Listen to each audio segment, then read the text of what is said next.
Mwanga Kivumbi gwani agamba abantu ba apologizing. Deputy President. Kivumbi njakwabya ku radio kuno. Omanyoli mukwano gwange. Totisa mwami Gashumba, totisa mwami Kivumbi. Deputy President wa NUP. No sense. Deputy President waji? Wa NUP. Wajja kumwabya? Wajja kumwabya? Are daring again. You're telling Honorable Kivumbi. You're telling, let him dare say what he said again. Achidemu. Tokamba na bakaba abasabidwa okwetonda balagiddwa betonde nga betonda bazizaaki kubajoga kujoga kwennyini Kyagulanyi afuuse Kyagulanyi wano. Who is Kyagulanyi? We are comrades. Call me. Mpereze baluwa. Neno mpereze baluwa nesoka ku social media. Olosaba Kibongo ya Kampala Central. Lubongo ya liaison officer wa State House Bunup. Mujja kulaba nga opposition balina kadi za NUP nenga bakozi ba government. Benare. Ate mu abalonzi naddala mu Buganda muberekini. Omwaka ogwasooka ogwokubiri n'ogwokusatu ababaka ba NUP bali bakola mbaga. Kati wasigadde emyezi 6 bavuddeyo. Omusirusiru walira ddala omugezi kola kitegeera.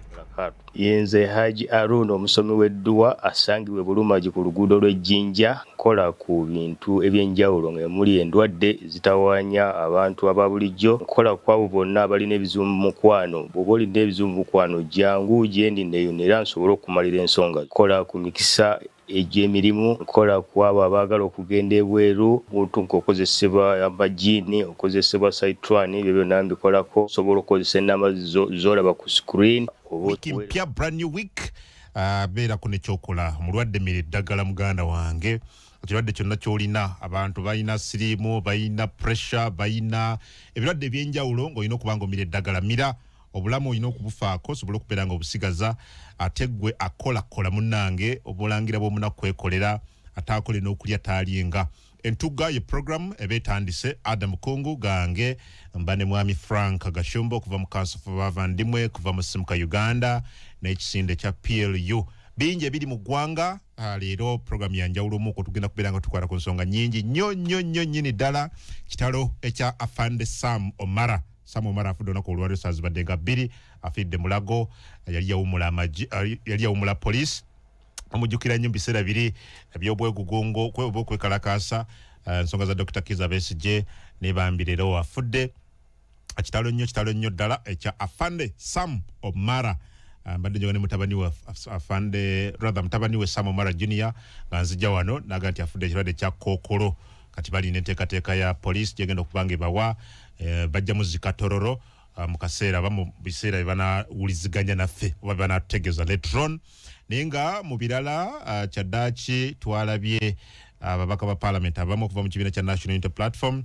nga bakatiriza bagamba nti bo balinze okutegeera baza musango ki kibiina kyabagenda nti mwetonde munaku 3 basi kyekyo tubalumbe nalo na bidi tubalumbe kimafia bigambo bikozesebwa eyo mu NUP yabaloluso twalabye ku mwami Frank Gashumba ono kennyini n'omuvubuka omu lyao bamuyita linnya livudde mutwe mwana yataakinga Buganda bakempaka something like that mwami Frank Gashumba naga nti sebo fe tuvumirira ebigambo nga bino temulumba temwataakinga temuleeta bintu bya kusosola mawanga n'omuvubuka yalabiddwako nga yeetonaga nti tujja kubeera nga tubiddamu baloluso waliwo n'omusumba omu eyalabiddwako Mita Ssennyonjo ennaku zino akutta akati agamba sente zonna eziweebwa mu church tezina gye zigenda kujjako basumba bazirya buli nagaze mumpendye mumpendye nalabye abasumba nga bakulembedde mu Pastor Kiganda ba Bishop Kiganda nga bamwataakinga agagwe sebo we disown you byoyogera bya bulimba bya butaliimu so semanye tujja kubanga twogera kuzimu ku nsonga zino anenga mwami Frank Gashumba mu studio walikiriza kulamuseko tubelenga tandikira so tukwaniza mwami Gashumba. Yes, abatuwiza ku Radio 4 ne Radio 7 ne Radio 8 emasaka mujja tusonyiwa tudilenze for like 20 minutes mutusonyiwire ddala nnyo traffic mu Kampala afuuse ekirala uva waka mu budde ne weesanga ng'otuuse late mutusonyiwe nnyo nga gyenkomeza kulika kiyegu ne senyiga semanyira ku lwaki buli muntu yenna akaba senyiga I don't know what's happening ate senyiga w'ennaku zino wa mulembe nnyo onaabaawo n'omulala najja abaawona omulala najja nsubira nti oba covid yakomyewo naye nagenda ne bantestinga buli kintu kyonna dokita n'ampa eddagala surprising era okawuliramu mu ddoboozi nga mwekali kulya kunywa nnyo fruits kulya fruits n'ebirala yes. kitalo kyafande Samomara kitalo nnyo bambi yakola emirimu gye mu kaseera akali so disturbing mu abaana abato abakajja Kampala oba bakagenda ku social media walk to work yali kulemberwa Dr. Kiza Besigye ate no abali ku social media bangambi mbagala nnyo okundaba tebagala microphone zimbike okay awo mpulya bulungi so omala yatinka nnyo mu biseera bya walk to work 2011 there yatinka nnyo yakola emirimu gye as a police officer ajjukirwako okuba mukwano gwa Buganda waba Allah mujjuludde enjawulo eriemu nti yatusoose ne naffe tugenda sawa yonna tewali agenda sigala ku nsi nabana abeepanka watuga myaka 10 okuva kati nange nja kuba nafadda fenaka mwe nabampuliza ku radio 4 radio 7 ne radio 8 abampuliza sawa zino 100 years from today mwabampuliriza nanga ayogera tewali agenda kubeera ku nsi fenna nga tugenze fenna gana amataka gemulwanira amamotoka gemulwanira abakazi bemutinganira nabo ojja kuba wafanga n'omukazi yafa ekyo nkilayiranga nti Allah teri muntu ampuliriza ku saawa zino genda kuzomwezi 28 May 2025 emyaka 10 anabeerawo kyobola nze nkugamba nnyo kungunze embeerawo ku nsinga n'afencha weisanga n'afencha ate nembeerawo nga nawangala emyaka 3 akasende ko kalyanga n'afencha nze nsooka kwesasula yenkole yange nga sinaba kusasula muntu yenna nsooka kwesasula nsula bulungi ndya bulungi ntambula bulungi perfume zonna ze baalagira nziina kubanga tewali ntaana erimu perfume entaana ya Pop Francis erimu perfume bino bemugamba mu nkolera abaana nkolera bukadde nonsense manyi nti ndikaddiwa omanyi otya abaana mbatute in the best schools ever ze kastankuwerera nekukuza ngo ina values olwo obusikaabwe obufunye esigadde uzi nze kitange yampaaki tata wange tana kyali yampadde yes nze musikaawe ndi administrator we siri yange nze buli kyange kyenyina kyange buli kyange kyenyina kyange nga gashumba nze nkyekoledde wetetenkanyiza with the help of friends you get it nze omwana kasankuwerera nekutwala in the best schools ever omaze okusika nebaza Allah shiro etankubirangako simu in the last 3-4 years njala sente she makes good money wali wano lubuno ganti wali mu kaseera kaze nomuwolako sente abantu nga bayogera ebigambo bingi mazima nenga wabiwula banawo nalaba ne message zigamba mbushira akola mulimo ki mwe mubera mabalanga muchakala mugomoka she earns money from those bars mwe muri mu kudigida yali mukola alumulu angamba nti lero simanyi oba nakola nokola ndi tired ndi so worn out akola kuva ku Wednesday paka Sunday she's paid some good money you get it baga nti akola mulimu milioni 10 akola mulimo ki anti wagambo nyaga soko olinde ku katono nangu nyonga atikuwa twasinkana ku Forest Mall nazimpa ate nange ne musasula nangamba ayine kigabo kyakozesa ati ngoli mulungi okolagana nayo mu business sazi sigaza sente ze waliongera mu magoba sate kama wade 10 teka mu zache 10 nawe this business no way samutera mu wade 10 nenga namusasula okay kibinyo omwana okuwola sente ze noganze kitaawo zena kuwerera zena kufula kyoli nogano musasula you get it kungu kiro nkikulayirire nkyogera nga ndi ku radio 4 no media personality in Uganda akola sente omwana oyo zakola taliwo shira taliwo tewali mukozi wa TV or radio mu Uganda kati awakana alete statement ye na yalete anti bali bakola mulimu ki bino bya bank nkugambye okuva Wednesday paka Sunday akola kucheke aina fixed deposits mu bank ezenjawulo you get it nzera disagreement yange na yesinga yali evaawo sente okola nyingi nezigenda wa nakugamba ko lumulwe nalina ye ebweru eyo nagulenga tu ya dola 12 ne mugashira omanyente ziri omu nangamba cause for what generation yabo tetegeera ki bino omanya abantu balowooza nti okola inakera ku radio 4 mwe mutieni mu kikuubo okimanyi nti mu Kampala muno mulimu abantu atalina dduuka ng'akolera waka engoye ze wazitundira nga kyazimani gwe twaliwo ku sheeyo nabagamba nti Shira ng'akyasoma yasuubulanga enviiri zino ze mulaba muziyita mutya si wigi balina ekigambo kye bakozesa bo ekigambo kye bakozesa abakazi bajja kitayipinga wano nga zijja Brazil ng'akyasoma yes ng'asuubula sunglasses Shiba waali Spice Diana waali Babi Kyagulanyi waali nga yazibaguza era olumu nadda waka nensangayo traffic ya boda ku gate nembuuza kyekiri wano ng'aba boda bazinonye for deliveries nga zakomyeyo zazze yes kuvaddaga mukujjukujju bwatyo muyiiya yes n'atandika okusuubula tami flat tami tea flat tami tea omumanyi gasalako olubuto luwo mu kintu ng'abala bakiyingiramu kasaba kiyingiramu akireka kati alina edduuka wali ababuuza akola ki alina edduuka ly'engoye yes you get it so okukola si kwe kuli kyova olaba mbagamba mutwale abaana mu university zinakuzisa abaana bammwe nga bali bajagujagu ekikulu si degree mmeka z'oyina naye osobola okwekulira omugaati kungu teri kintu kiruma muzadde nga kuba n'abaana bagraduatinga naye nga bali bubi nga bali buki bali bubi nze ekyo President Kagame yagamba nti okusoma nga tekukyusizza bulamu bwo famire yo community yo n'ensi mwova atasoma akusinga omuntu ali mu kikubo nga yakoma mu P4 ng'ali bulungi asinga alina PhD ng'olinya taxi n'abantu 14 botamanya gye bavudde ono ali amberenge ono binyebwa ono magi bano batunda mu mulondo abakusingira wala nnyo yes kakati nekyo kyeyagamba nti nno talya mmere ku mikolo ye talya mmere ku nena kiraba abantu nga bakidiscussing is that news line bwe yagamba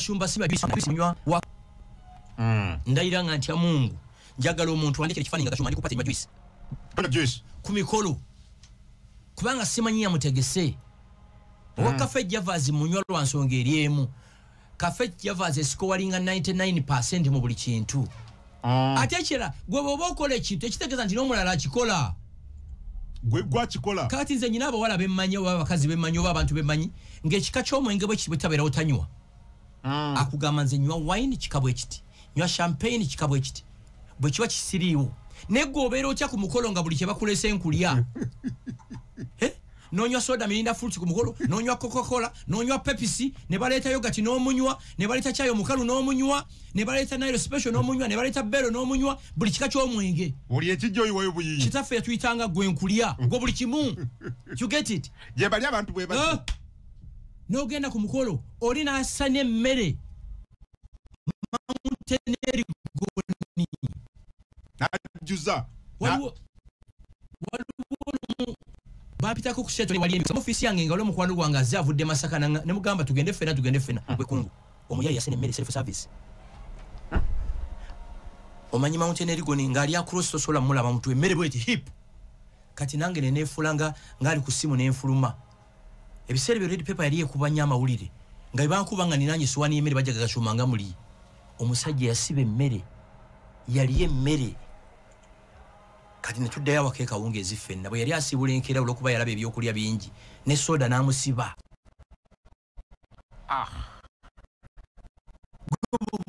ndaba kati ng'olina bbaawo asiba emmere ku mikolo atwalirako ku baana ne mukyala we no way ebyo byaba villagers abantu etu expectinga okusiba emmere basinga abaffe mu byalo kubanga bana obuzukulu awaka ekintu kyokka kyemanya kye bakkirizibwa otwalako ye keeki ku mikolo you get it kungu toyina bintu byotakola bingi nga principle yo bingi nnyo kati bwoba tokikola kifuuka ki hani atasimbira mmere gwakuganya okusimbasimba bagamba okweraga ate kweraga ki kyomuwa ku mukolo kyatalina ate bwe mba neeraga nze yenze kuganya okunywa juisi wo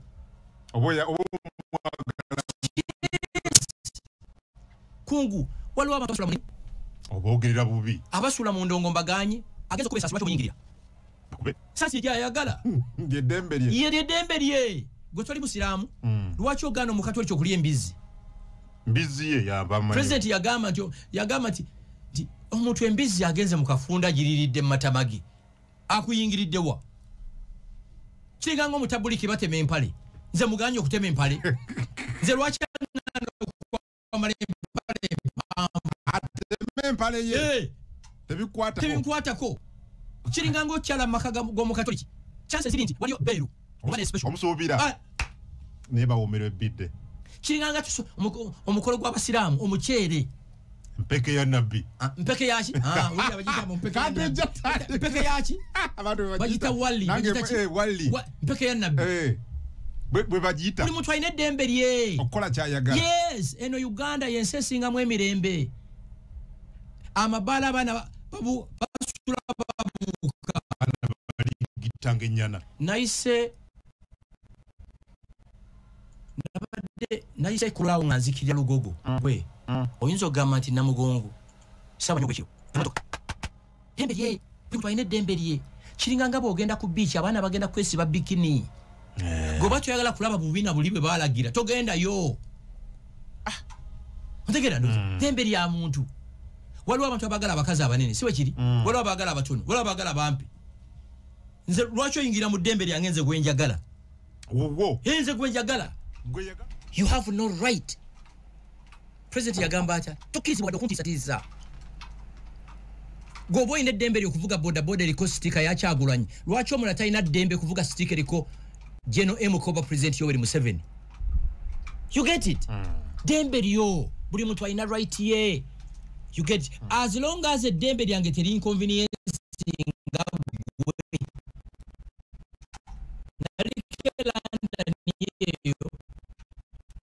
natuva mu club ekyo having fun waliwo abawumudde mu reducing noise kino kuba kati leero yambadde kooti nze njambadde dembe yange nawe dembe buli muntu alina eddembe lye nerine joge liri ku social media buli muntu line jogole nawulidde mu nuupu kati omukazi Joyce baagala gwe siwulirangako mivuyo gyonna yabakoze eki Joyce baagala oyagala tutandikirawo no mbuuza bubuuza yabakoze eki nuupu efuuse nga social media ku social media bakuwabira ku ssaawa 4 ku 4 eddakiika 2 omusango ne baguwulira ku 4 eddakiika 5 ne bagusala. You get it? Because Joyce yagamba mumbulire omusango gwe nazizza Joyce baagala gwe siwulirangako mu kavuyo konna yazizza musango ki nze kyen suspecting omusango gwe yazizza mukwano gwa mpuuga. That's the only crime she has committed. Eraze kubira abalonzi mwenna 2026 mulonde muntu tolonda kibiina londa muntu sebino nti awali bus ticking awali umbrella londa muntu kubanga character assassination eziri mu gwanga muno blackmail okutatana amanya g'abantu because Joyce Bagana yagamba mumbulire okwetonda siganye naye nakoze eki they are not giving her so manyisa agala nope okimanyi naye tebwe ndaba ni injustice taking a place mu kibiina ekirala kiba kijja kujja wange one day. You get it? Kubanga mateeka kungubo mpaabira kooti empa kooti summons n'empita ne bansomera omusango nenguulira bwe mbangu manyi nokiriza nezikiriza bwe mba sigumanyi neŋŋaana. You get it? So musango yazza musango ki getagumanyi naye ekibiina nga kiyita muwanga kivumbi bawadde salesale wanaku 3 bagambye abaka ba parliament bonna abatazze ku mukolo guno ku kitebe president tubawadde omwezi gumu bajebe tonde oba si kyekyo bwe mba nali mulwadde bwe mba nali nafiiriddwa ate muwanga kivumbi you know nkurespecting oli mukwano gwange toyitawo nze sikyagala kubeera personal ku bantu kubanga abantu abasinga abakulembeze mu NRM mu DPF disibona bamanyi toyitawo kutiisatiisa bantu kyovola nze sibisobola ebyobufuzi sisobola kumanyirwa balonzi neze mmese sisobola ati gwe tujja kuba ku mukulembeze bansinga ki tosobola kufugibwa bwotyo nze sifugwa kyovola basiri mu magye siri mu poliisi sifugwa onfuga otya Katonda yakuwadde amanyi onfuge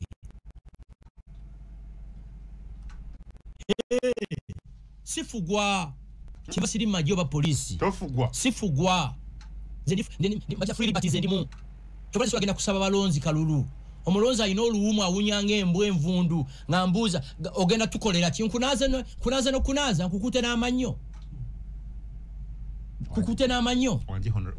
kukute n'amanyo n'oluwumu ndukute olwokuba oli mulonzi akalulu kanga kagashumba kenkana kati ak'omujega ng'oyo wano wali baddewo n'abantu abalonda president toyina okuba musala ye bracket bwekyo olina okuba ng'owa omusolo bweguti okulonda president nze akalulu kange kenkana ne bafuuti soja mi gashumba ati mwena muli bantu ani akugamba mu maaso ga Katonda situenkana amaaso ga Katonda mwenkana buli omu yazise ku paapa eggulo babadde balondemu maama babadde bakulembeze baani babatuuzizza okusinziira mu rankisi zaabwe tekisoboka akalulu kange kenkana katya n'omuyizi w'emisu omuyizi akeera okuyigga n'emisu n'osanga abantu 16 n'embwa 13 n'entula 2 bayiga bakiro 3 abo nabakalu kenkana ne gashumba nokolotya n'osanga abayizi 16 n'embwa 13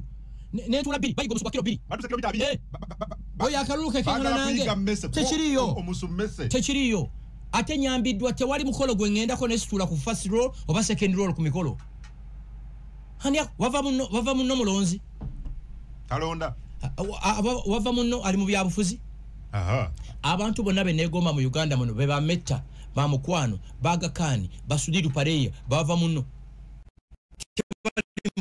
politics masobeje mukola muloza ntino bana bayabufuzi bamalibana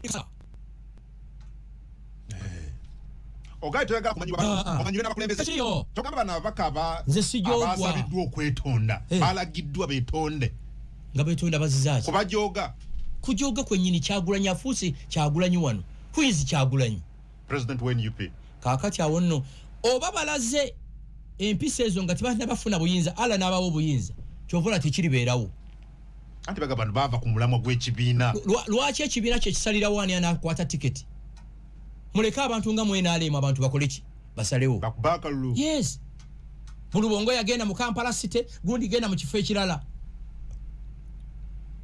it's too much eryo jogo bajja kujoga mmwe nze neegulira amafuta neekolera buli kimu for the last I think 30 years ate wamagezi kyaba baka bagamba bagende betonde because if they don't do it ekibiina kyagenda kulumba zaabwe kati muwanga kivumbya tujja kulumba civic awareness tuino gikola ku radio mulonde muntu ate na kino kati kalifai gefo omulodi gokubi ababaka bonna bali mu parliament bwakizula nti mu area mwali mulimu abawagizi b'NRM ajje ticket ye NRM mikwano jange gyonna egiri mu NRM 80% teba subscribinga kwa ideology ye NRM neba kugamba ekifo kyenvaamu bwe sijjayo ticket ye NRM sijja kujja mu parliament ababaka mikwano jange abanupu bakugamba saagala nupu nga gyenkomeza naye ekifo kyenvaamu bwe sifuna ticket ya nupu sijja kujja kwa deep in him subscribinga ku nupu naye area gyavaamu mulimu abawagizi baki ba nupu kati bambi babalonzi nga balowooza mbu basindiseeyo munnaabwe kumbe no alikubira yagala tiketi emuyisaawo nenga munda tagiwagira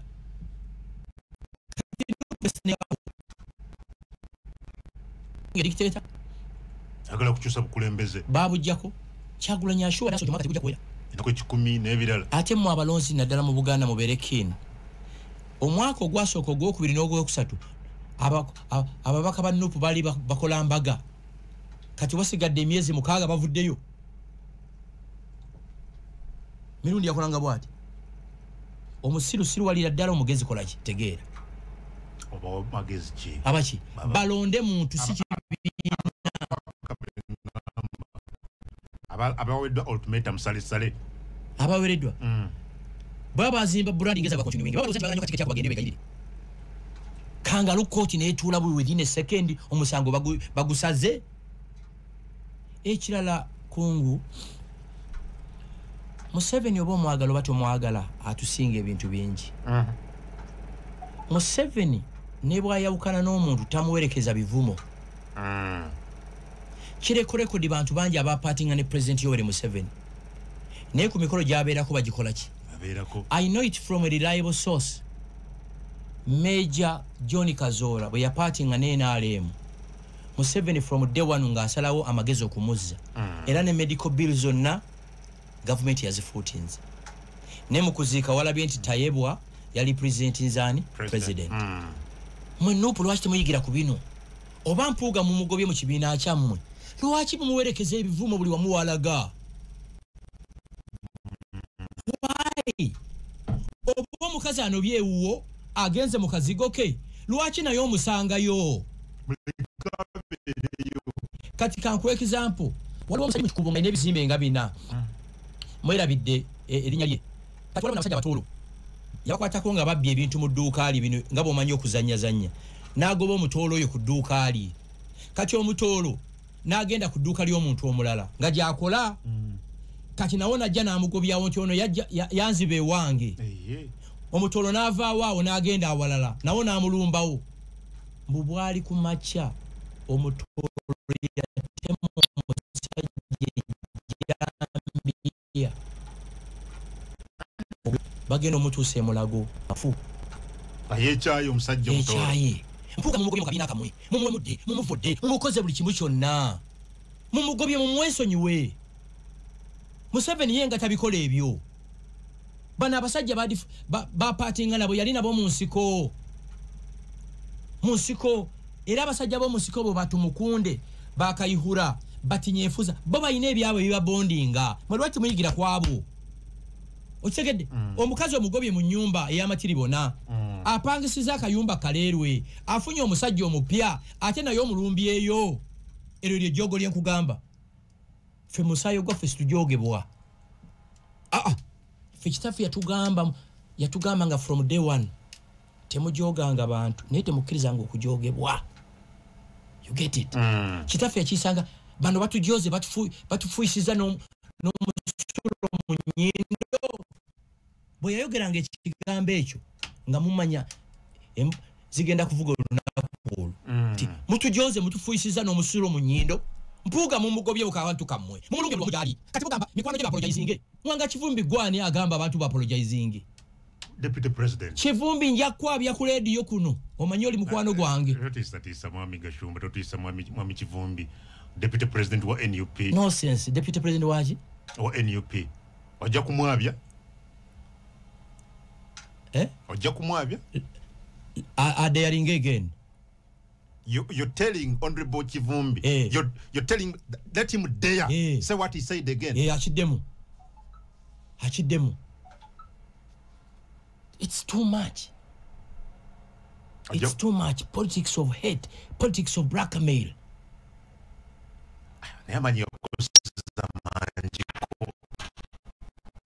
Hanti lula ban excitement.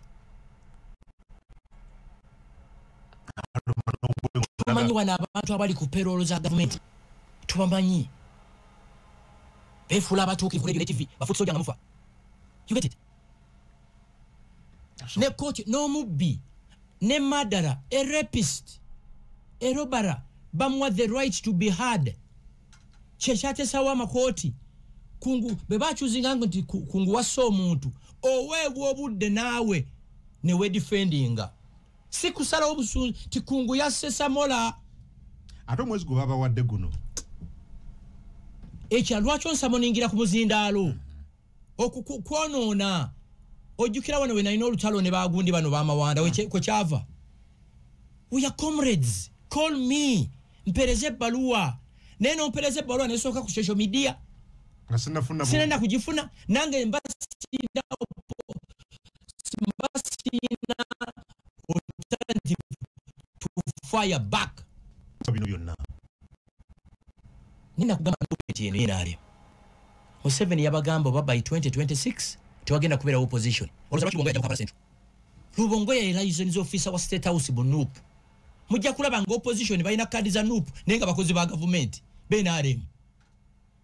waliwo abadde bakuba ekya balubongo yabo okujja wano ne Nambozi ya defenders honorable bet Nambozi bachi oyo Nambozi taina lokasi kwogera the news coming in eraga nti security esazeeko ekitebe kya NUP Makerere Kavule era ndikulana ebifaananyi bayitirivu nnyo ahead of their weekly press conference badde bayina press conference sawa 5 but as we speak abasirikale batevunyanga bumunyeera batevunye bagamba Besigye nti yakolanga comedy nabo bali mu comedy abasirikale baba yes bagambanga Besigye nti ali mu comedy aba baana Kyagulanyi ne group successfully basse kye bayita credible opposition eno comedy pure comedy ojjukira bakubatia gasi Besigye amale yagalo mujja mu motoka wali musani rufu around nakawa ne bagamba mboyo Besigye akolya government kati ali upper prison mu Uganda obo yagalo obato yagala omuntu aliyomo amuyita Dr. Kiza Besigye bano bakadingo abafere ba struggle abalwanira political offices Secretary General w'ekibiina kati yagala kubeera member of parliament we Kampala tekiriyo minimum Secretary General gyayina gimumala you get it tebabalimba g'omwana omuto ampuliriza wepakasize va mu gasiya wa politics we Uganda Nup baji creating akusanyawo credible opposition atenda iranga ntya Allah kubanda akogane ba minister nga basatu bana bonanga bakikonfaminga muze president yaganja mubareke abana bangi bankole ebyo obufuzi okay then babaleke bakole ebyo obufuzi why ulwachi bali badde deploying abasajja bano bonna anti muizo kugira mu barongo elements security te underestimating kintu okitegera ndoza Kyagulanyi was the creation of this government yatugamba ngali Switzerland oba Switzerland yeah Switzerland yagamba nti mu Uganda kasolwanyisa dictate ebintu biri bisatu mbuje yagamba kasolwanyisa dictate ebintu biri bisatu bakutta bebati bakuse obera mukomera bebati toli mukomera obera mu exile Besigye aliwa ali mukomera upper prison maximum prison kadinga aliwa ali mugwanga yetolola Bobby Wine ali mugwanga yetolola lyonna ava ku pate na agenda kwena ava kwenu agenda kweri you get it emyaka esatu enajo nejiwedde badde mu mbaga kugula maploti kuzimba kati bakomyo babalimba protest vote mwanga Kivumbi yagambye mubagala yagambye bagala ababaka 10 parliament ya Uganda erimu ababaka 5 bansanvu 529 kitegeza ababaka 429 benalemu kati akulutika wededa kati gwengo kafiramu muwanga Kivumbi vice chairperson wa NUP Central Region yagambye batajetinga ababaka 10 bebe agala kitegeza wasigadde ababaka 220 bameka bebe nalemu kati gwengo bifiramu ngoli mufuti soja ngo bifiramu ebyo ngofa akalululi myaka 5 kakyusa bulamu bwoyo alondeddwa kansala meya nelukwago bamutaddeko bamutaddeko bali bwezo nelukwago ko kiwulire oli muganda nko kiwulire nakugamba obusajja buno tomuwayo nakugamba waliwo nali mu office ya lukwago nangamba ne wayi ngoli hadi nnyo kubasajja banupu ne mugamba nzemba manyi gwe tokola ki kungu nze ndibaza Katonda nti ntambula Uganda from Arua to Kisoro from Tukula to Kweni president we gwanga temukizanyiramu just one slight mistake ya president solo abantu makumi abantu million basolo dugenderamu okay good waliwo tugende mukumbulamu nalaba Honorable Kasibanti yavayo nga mukaawo okukira omususa eri ba Lubongo ya okwesimba mu Kampala Central waiso okwesimba wane nakawa onbeti okuchebe yoyogera ne previously ngachiwakanya Namboze mukwagala kadi ya NUP leba mugamba tatambulenga ali kukuva emikono paka Kampala akikola Namboze mukwagala kadi ya NUP ne bamugamba nti atambulenga ali bukunya okuva emukono paka Kampala akikola kuba Namboze yali bubi abantu bali bubi ne Namboze yali bubi Namboze biseere byo nga linganga buno bukyala obutunda emiyembe kwa Luwa Park nkwanze mumanyi buli muntu abako ne jenvudde we ulira era mu bantu abatasana criticizinga government eno Namboze talinimu Namboze nyini ye yagambako olumu one day nti abantu abatali lwaki mu Buganda mu mwesimba abantu abalala eryo doboso lina ntiche yagambako one day mu lwaki mu Buganda mu mwesimba abantu abatali Baganda era na one example na agamba nti batulageyo ekitundu kyonna mu Uganda Abaganda gye besima nga si Buganda it was Namboze kati yakyusizza lwaki yakyusizza ayala kadi ya Nupu anti kati abantu bali okay yagambye waisa nebirala linonye dobozo lina olizanye linonye olizanye bulungi nnyo njala nkubulire oyo mumanyi bulungi nnyo Namboze tomwogera nako Namboze tomujjako hadithi tajiwa hadithi tomujjako hadithi bwenadda wano kubanga ensonga eno tulina okukyongerayo ngenda kukomawo n'olukalala lw'abeesimbyewo mu Uganda yonna ku bubaka bwa paalamenti otunuulire olaba oba mu bitundu bya Western Uganda waliyo Serunjoji waliyo Nsereko waliyo Kalanzi oba Simbawo bwesimbi oba wano wadde Busoga otunule oba waliyo Namakula oba waliyo Namboze oba waliyo Natumbwe oba waliyo Nakiwala eyesimbye Busoga abantu beyonze mbebaza bagezi Katonda yatuwa omugabo gwaffe federo waffe asooka Mukama gwe yatuwa agira mu lulimi Mukama n'agamba mwe mwogere luno ogende Kalamoja olabe oba waliyo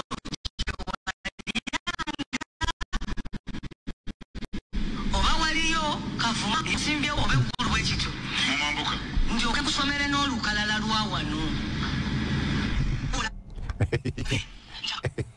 gwe kungu muyambe musomesa abantu bano beerabira nnyo eryo eddoboozi lyani kati agamba kyakyusizza Namboze singa Kyagulanyi muwadde tiketi nga n'okulonda tekunaba kutuuka ayogera birala Namboze ne bwe kyetaagisa kutambula bukunyanga zina amazina Maganda okuva Mukono paka Kampala olwa tiketi ya Nupu akikola ate kimanyi mu bantu abataagala Kyagulanyi Namboze mwali lwe twali mu kaluluka ekyaddondo nga Kyagulanyi ayagala bubaka bw'ekyaddondo tewali kubana abali ku Kyagulanyi kakati abamuliko Namboze yasaba ne ssente nti bw'oba oyagala nzija okukampeningira sasula ssente akalwa twakalimu nze Ibrahim Kasozi Bambi Segiri Nyone yafa nono mubaka yali wa DP yali agala wa DP ono yabijerinya musiro yali agala wa DP Sekigozi yes okitegedde that's it kati yakyusizza it's okay mwe bafutu bafulu soldiers nga mugoberera nga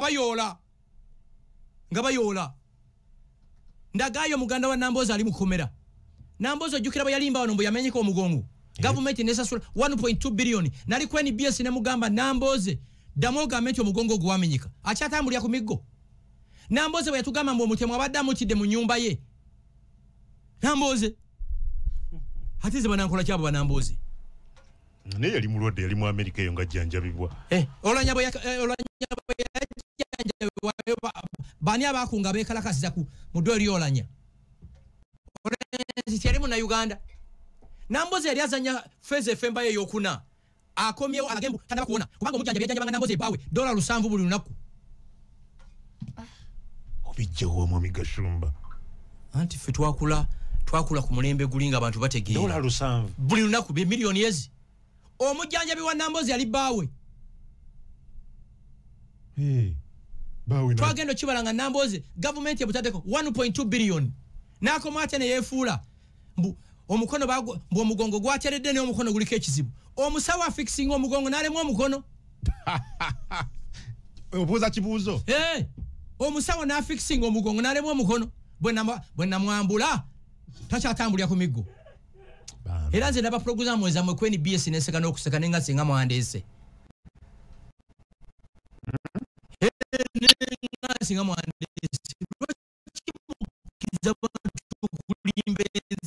60 emotoka minisitule mwagifuna otya yeye tubulire echi emotoka minisitule n'ekyo sinako bukakafu nze nkiinako bukakafu ne video nziina balimba abadongo bafuuti soja ne baduma omusirusiru wali addala omugezi tegeera kati kino kikulu kwabo tewali antiisa taliwo ngoine information emotoka ya kuchenjogerako wano ku radio sogerako na 2% ku byemmanyi ku opposition muwanga kivumbi tiyali ku listi yakayihula bwe yawanga mafuta tiyaliko ani muwanga kivumbi tiyaliko kayihula yali yako ya government ya Kongo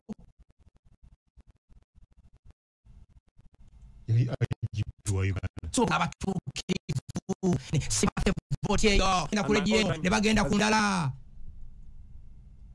bafuse bakatonda kibagambo wako bafuna musango kusawanya kunyana edakika 2 ne batula kunyana edakika 5 ne bagukusalira nga toliwo okitegedde balimbe mmwe okitegera ndoza amikashumba tiyogira bino tabikuletera obuzibu mekese machupo letendeku mbuse biswa olete enkulukuku somose Indian Ocean olete katonga mwe nga kiriyo ko criticizing President Museveni it's wrong criticizing zine enkofu Jesus kiriyo ko criticizing President Museveni the president not the person of the president umanyi byanjawulo kiriyo ko criticizing NRM it's wrong criticizing NUP gano malobozi gabwe gali kacyagulanyi gano gani ganamboze simple nabagamba boba toyagala mazima toteka kontuga teka ko biredi ebiraba balimbireyo semanya protest vote o protesting achi protest kachono mukaze umane mupiwe Kampala yabalimbi mwali Nairobi mulwadde ekitufu ali Nairobi omukyala Shamim Malende yalwadde ki yaganti mu parliament bije bisera bye mwanyi okuza UCDM ki ani amujanya Nairobi tiyaganze kuzaala bana bazadde mu struggle na bana bazadde mu struggle webale nyogwe yagoberera Mwami Gashumba ndoza ensonga singa tuzikutteko nenga sina bakwerabira UCC njagala Airtel explaining ekintu kino ngangenda ne muwala wange mu mazali wa gasaba sajja kabaka marathon run nga bamubaka essimu ye ani Shira no Josephine nga bamubaka essimu ye immediately nga akubira Airtel customer care nga bablockinga line eyo owulira nga bagiblockinga nga daya salisa sim card bwe yazeyo okusalisa sim card nga sente zaliko bazijjeeko ku simu eyo ka mobile money kaliko bakajjeeko ekyokubiri nga line ye bagyewoleddeko emitwalo 48 Airtel come out and explain nkubidde simu yange enzibiddwako njiripoti nze mugiblockinze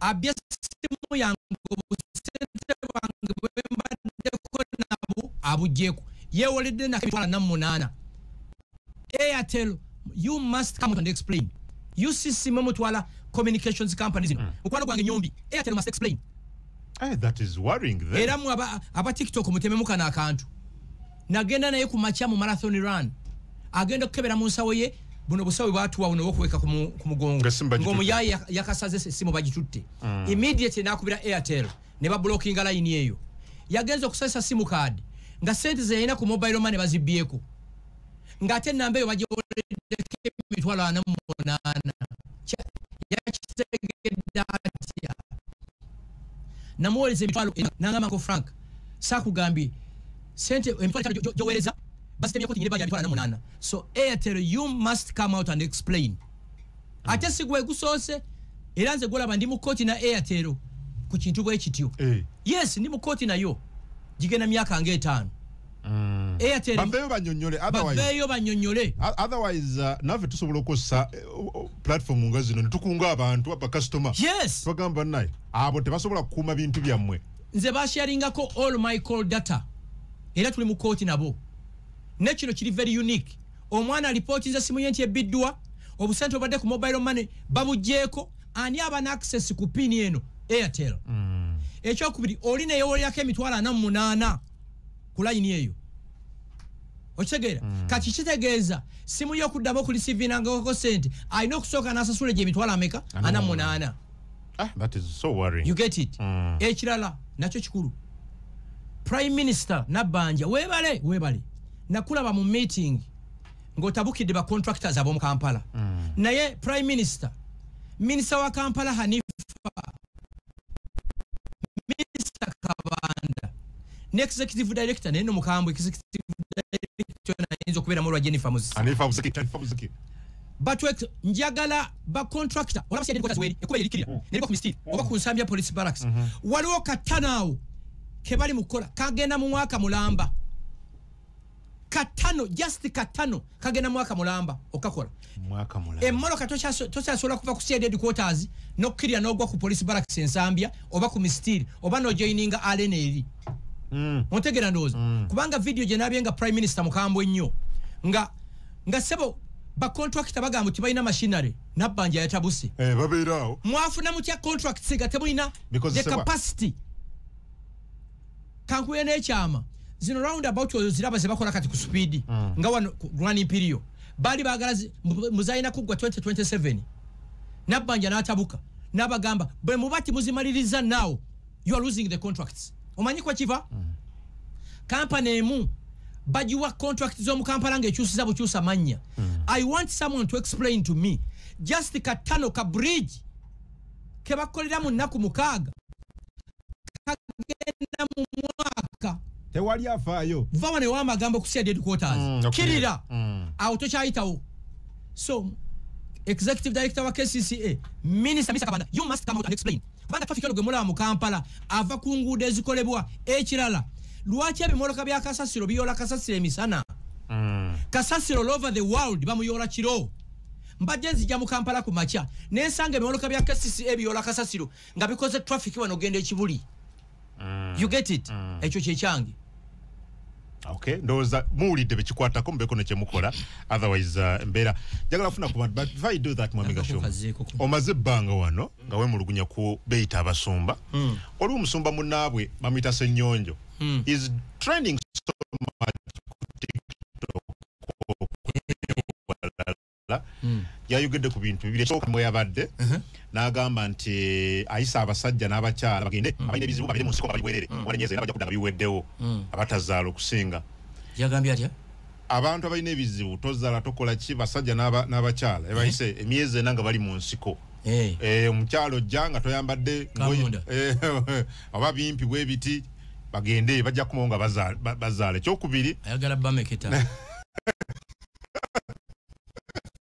n'ayogera ekyatwewunyisiza yagambye bannayuganda mwenna n'ensi yonna buli wooli ekiweebwayo ekyo kyowa si kya Katonda ekyo kyaffe basumba ffe tumeketa era nze ndabika bulungi nnyo kubanga sente abazeeta webali yagambye nti sente zonna ze tusasula mu makyaki n'ewalala basumba be bazirya ziba za musumba era kyamulidde obuzibu bungi abasumba bavuddeyo n'eddoboozi ery'omwanguka nga bakulembeddwa mu Bishop Kiganda okuva mu Kisenyi ne baga nti oyo mulalu si munnaffe byayogera bibye ng'omuntu kakati ekisooka eddiini eryemu mwagitegedde nga Papa afudde nze siiba mbagamba Katonda bw'ava mu ggulu asookera Roma n'ava e Roma n'ajja e Lubaga n'agenda e Kitovu n'agenda e Villa Maria.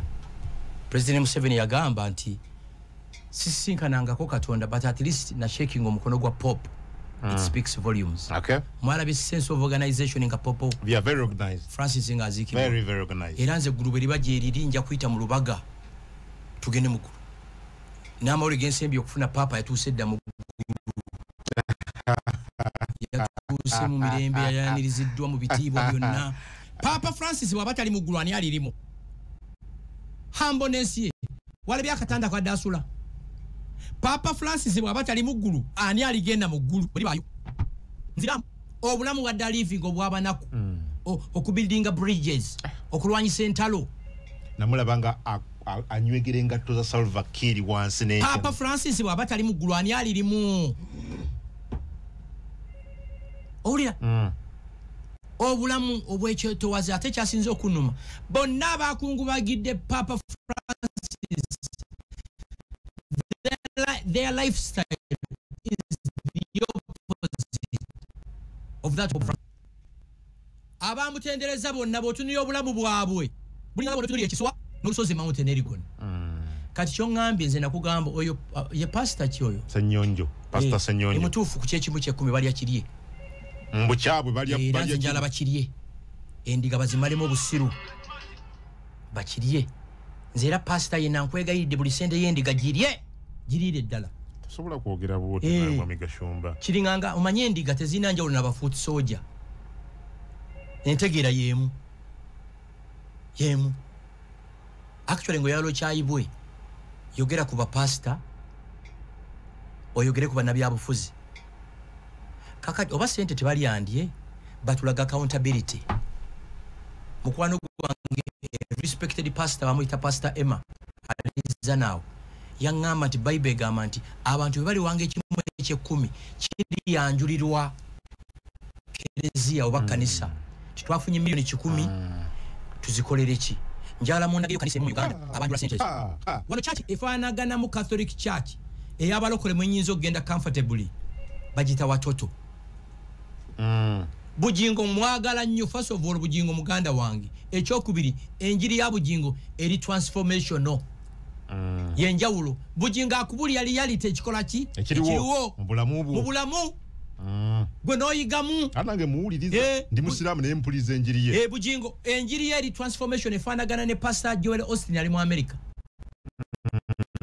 katyo yabagambye ntino bali akimu kya 10 oyo mutuufu nnyo gayogera ge mazima baliye abasajja nga bayola sente baliye gwe pastor inampuliriza prophet endiga bazireta sente lya kubanga ndayiranga ntya Allah mu family yaffe teri muntu awa kimu kya 10 endobolo tujiwa mu kerezia mpe endobolo buli mwaka ngekola ki gagutandika nesu wa kimu kya 10 era nze ne mukyala wange twakola endagaano bwe ndi kitegeera nti awe kimu ekye 10 upkeep je muwanja gisalako sisobola ku upkeep every week ngate gozi wabajega baliye osanga omuntu ayambade sipe mu ya bulenda la myufu ajide ka boda boda kamuuba awe kimu ekye 10 prophet avuga Range Rover 2025 oba busiru bwa kikaaki Catholic Church yo sometimes why you sympathize with it ezimbi amasomero ezimbi amalwaliro ga Lubaga ga Nsambya nero wakuba naga amalwaliro nago gatusera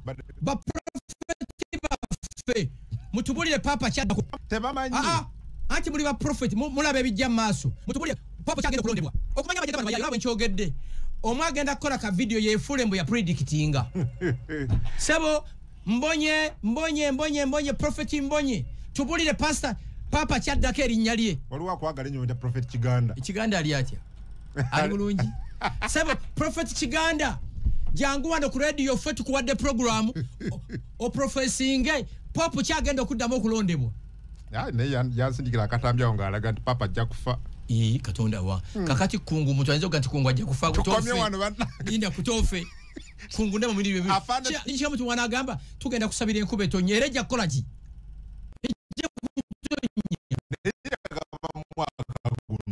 era nekiba mu mwaka guno yakyogera akatambi kankano kankulabye kungu napera kunoneka saba prophet mwenda abasajja ba katonda bali ku nsi njagalo je mu radio wano to recording aka video eyo kubanga bamanyi zanya bazanya ajja genda ye recording singa omukagula bise Vaticano ajja kola akoleka video nti mukama ndaga papa agenda okujja ava mu nsi bwati kati endiga bafuti soja bachache gaba believinga Okuleta amanya gonna abe Masaka enkuba etonya musimbe mwanyi oberemu n'akasente atali musiramu lunde embizi mulunde ente muberemu n'akachi n'akasente tebuli wali munnabyabufuzi agenda kukyusa bulamu bwo goyina okukyusa bulamu bwo musibe bulungi afande Tom Magambo akutumidde njagala oyo Magambo bamulonde abere minister wa Kampala wala bikiri kusaided quarters kite magana nakula wagendayo newe kwata akatami ngoli mu toilets no gamba bana imulabe ekiwano these are facts lulinga wagenda kusaided quarters ngo yala kweyamba ngo ovuga moloka no genda ku shero kibuli tuketi wala bachi nakawoko kanambi yanse bimuli ne yatereze kifananye ekyo bannange olaba get yonna yes boyingira wali no mwana wo mu recommending agende mu police Magambo is an amazing man. Akwagaza police. Ochegera ndoza. By the way, wali one cafeteria sebo batu wakofi. nangira bwengere bampa kakofi otegera ne magambo tubasaba mu moving ebyo CID headquarters muzimbe barracks z'aba police muzimbe aba police je babeera obulango bwa police bukoleki buchuke obu police ali motivated ajja kola CID headquarters perfect nayagadde bayina ba police they are to for training ahead of the elections. They took a number of them and I hope that will change something more buwereza bwa police nga tugenda mu kalulu. It is a very good thing in my view. So to me Kibuli na ojukere banjola ne bantu bala kusera headquarters kakati bakuyola ne bakutwala ne bakupirimpya kakati ngatubuuka bidiba bya mazzi CID headquarters ngoyinzo gamba wano mbata zezibeerawo nangamba kino lawyer wange Nyombi namuwereza reference headquarters nanga Frank Olimbe CID headquarters kubanga ina kiri ekifaananyi ekikadde kati bangambye bali mu kuzimba data center emisango gyonna egizibwa mu Uganda gibere captured brilliant idea mbuza lwaki kungu bayinza okuba banoonyesa suspect koli kungu olina tete nga you the most wanted nenga CPS yekunoonya nga tibamanyi oliwa kasita bakwata immediately nga bakujjako fingerprint yo nga bategeera nti kono ye kungu afande magambo tukwagaliza birungi bye yeba nekuza program eno nze nasanyuse bwe basaze okutwala ba regional ne district police officers for a refresher course for retraining basobola okubanga ba responding swiftly ku misango and very professionally which is a good. Ne waliwo na wakyali olumbugu wa Jinja Road Police mulimu olumbugu awo tuddemu nga mulimu olumbugu